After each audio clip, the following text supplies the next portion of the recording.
তিনটা উচ্চারণ যদি আপনারা শুদ্ধ করতে পারেন আপনাদের অর্ধেক উচ্চারণ শুদ্ধ হয়ে যাবে। তিনটা উচ্চারণ শুদ্ধ করতে হবে। কয়টা? তিনটা। কয়টা উচ্চারণ? তিনটা। তিনটা উচ্চারণ। এক নাম্বার হচ্ছে ইংলিশে ট আছে না, ট, ইংলিশে যত ট আছে সব ঠ হয়ে যাবে। কি হবে? ঠ। ইংলিশে যত ট আছে সব ঠ হয়ে যাবে। যেমন আমরা বলি টেবিল, ঠিক না? উচ্চারণটা টেবিল, যে ট আছে এখানে টটা ঠ হয়ে যাবে। বুঝতে পারছেন? তাহলে শুদ্ধ উচ্চারণটা কি হবে?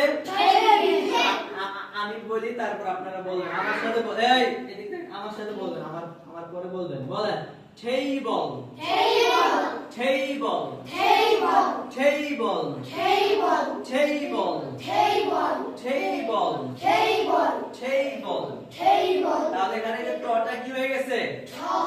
ঠ হয়ে গেছে। বুঝতে পারছেন? আপনারা পাঁচবার করে পড়েন table, table, table, table, table, table, table, table, table. Stop, stop. এক নাম্বার গেল, ঠিক আছে? দুই নাম্বার হচ্ছে ইংলিশের যত ক আছে, ক, ক সব খ হয়ে যাবে। ইংলিশের যত ক এর উচ্চারণ আছে সব কি হবে?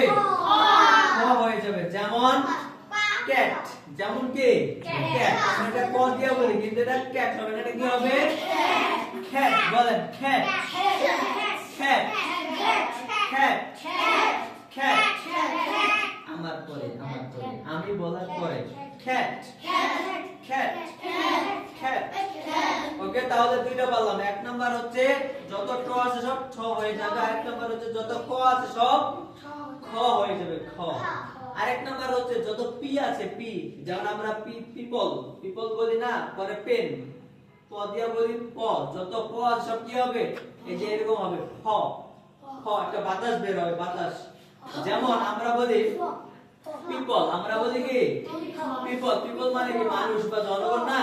এটা শুদ্ধ উচ্চারণ হবে আমি বলার পরে বলবেন। এই যে আল্লাহর ওলি, আমি বলার পরে বলবেন। উচ্চারণ হবে people, people, people, people, people, people, people, people, people, people, people। একটা আওয়াজ বের হচ্ছে, ধাক্কা, ধাক্কা দিয়ে একটা বাতাস বের হচ্ছে, ঠিক না? এরকম একটা বাতাস বের হতে হবে। বুঝতে পেরেছেন? তাহলে তিনটা উচ্চারণ, যত ট আছে সব ঠ, যত ক আছে সব খ, যত প আছে সব খ। তাহলে টেবল, ক্যাট, পিপল। বুঝতে পেরেছেন? সবাই বলেন নারায়ে তাকবীর।